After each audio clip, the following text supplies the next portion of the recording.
In episode 2, we'll start out at the military base where Kobe has enlisted in the Marines. He's not the only one, though. Helmeppo also has enlisted. You get the idea that Helmeppo didn't really choose to enlist, but he's there anyway. But those two aren't the only new faces to arrive at the base, because Garp has arrived. When Kobe sees him walking around with Captain Morgan, he asks Helmeppo, "Who is that?" And Helmeppo says, "Don't you know anything? That's Vice Admiral Garp, hero of the Marines, the man that captured Gold D. Roger." And Kobe's a little concerned that this guy might find out the truth about what he did.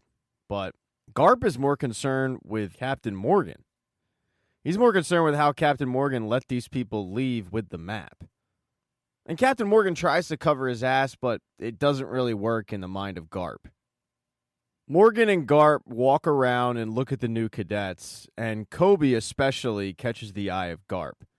So later that day, he brings Kobe in to question him, and a very nervous Kobe enters his office, where you've got Garp and his seemingly second in command, a guy named Bogard. Bogard found out that Kobe and Luffy were seen in a tavern together, so they know that there's some connection between Kobe and the Straw Hat Pirate. So right away, Garp starts questioning him on how long Kobe was working with Luffy to attack the base. Eventually, Kobe comes clean. He tells Garp that he was working for Elvita, he got freed by Luffy, and it forces Garp to ask the question, then why are you cosplaying as a Marine? Which Kobe lets him know he's not cosplaying. Being a Marine is his dream. He didn't tell anybody about his run-in with Luffy because he was worried that they wouldn't let him enlist. Now, normally admitting something like this might get you in big trouble, but Garp actually appreciates the honesty. He says that being honest is a core value of the Marines, so he lets Kobe off. He doesn't, however, let Captain Morgan off. No, Garp strings him up on the same post that Roronoa was strung up on. He gives a speech to all the Marines about how the leadership at this base has failed them, and how together he will take all these new Marines and they will search out the pirates, especially the ones that broke into the base and stole the map. Now, as for Luffy, he, Nami, Roronoa, they're on the seas, and the good news is Nami was able to break into the safe and get the map. While Luffy talked a big game about wanting to go to the Grand Line, he doesn't really know what it is, so Nami has to break it down for both of the guys. The seas are divided into 4 quadrants: East blue, North blue, West, South. There's a strip that goes right down the middle of the globe. That's called the Red Line. And then there's a strip that goes across the globe. That's called the Grand Line. That's the most dangerous line. As she's discussing this with the guys, they see a bright red flash and they think, oh God, the Marines, they found us. But when they get outside of the boat, it's not the Marines. They don't know who it is, but the smoke, it's definitely not the Marines. It's got this weird smell to it. And then they all drop because whatever that smoke was knocked them out. Next time they wake up, all 3 of them are stuck in a box. Now, most of them are missing their goods. For Nami and Roronoa, they're missing their weapons. All that Luffy cares about is his straw hat, which is still on his person. And the reason that means so much to him is because it was given to him by Shanks, the pirate whose crew he always wanted to join.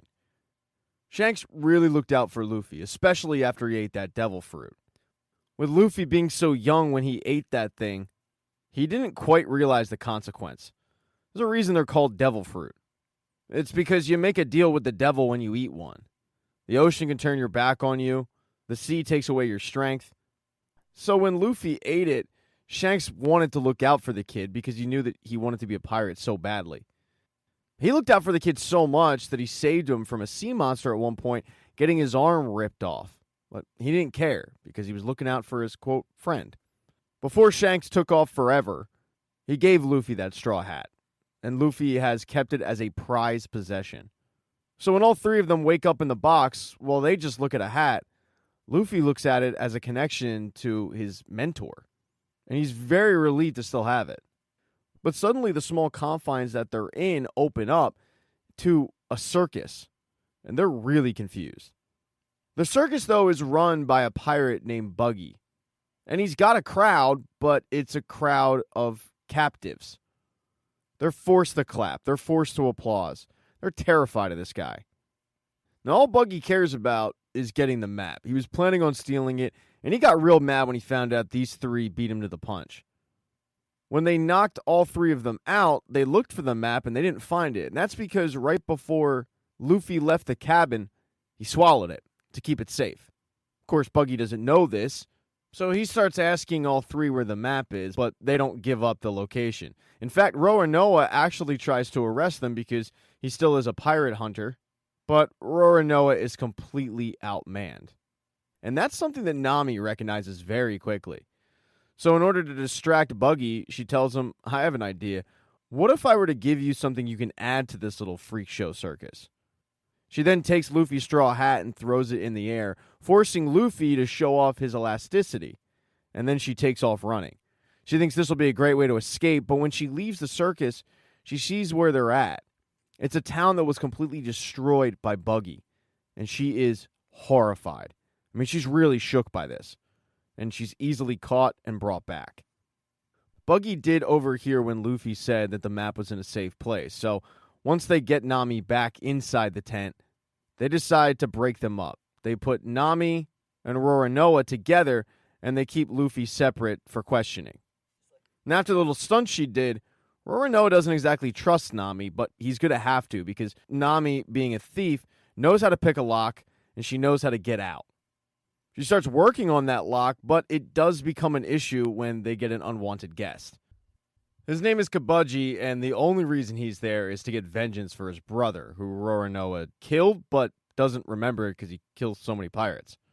Kabuji doesn't just want to kill Roronoa, he wants to make him pay, so he's going to string this torture out. Roronoa, though, isn't all that concerned. He's not scared of Kabuji, and Kabuji's also so distracted he doesn't even notice that Nami is picking the lock. So while Kabuji is trying this failed attempt to intimidate Roronoa, outside in the tent, they're trying to stretch Luffy and torture him. Problem is, he's so elastic. It's not working. The more he stretches, the more he laughs. It's only when Buggy grabs an innocent bystander and threatens to stretch him that Luffy really jumps into action, breaking free from his chains and wanting to make Buggy pay. And that's when he finds out that Buggy also ate a devil fruit. When Monkey tries that same punch that sent Alvito flying into the ocean, he's surprised at his own power because he knocks Buggy's head off. But that's only because Buggy ate a devil fruit, particularly the chop fruit. So he's able to chop up his body and bring it back together. And that's going to make this extremely difficult. He shows off those skills when he detaches his own hand, holding one of those smoke bombs that knocked Luffy out before, and squeezing it so it knocks him out again.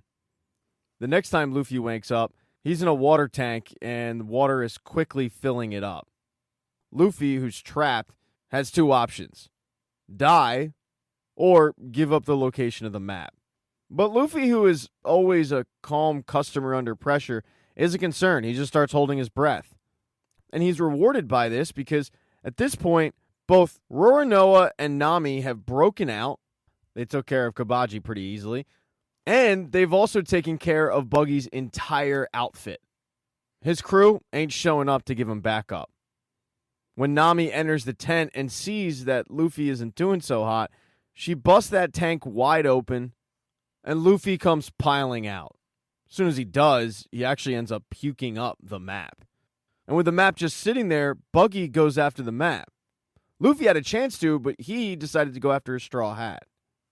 Now he's ready, though, to take Buggy down, and he's going to need the help of his crew. Now, this is difficult. How do you defeat a guy who can literally chop himself up into pieces and put himself back together? Well, you separate those pieces. That's exactly what the group does. They leave Buggy with literally just his hands, his feet, and his head. And then they kick him out. Now that they have the map back, they're ready to get back to the seas. But before they do that, they have to free Buggy's captives. And the captives are pretty surprised because you've got Luffy, who's introducing himself as a pirate.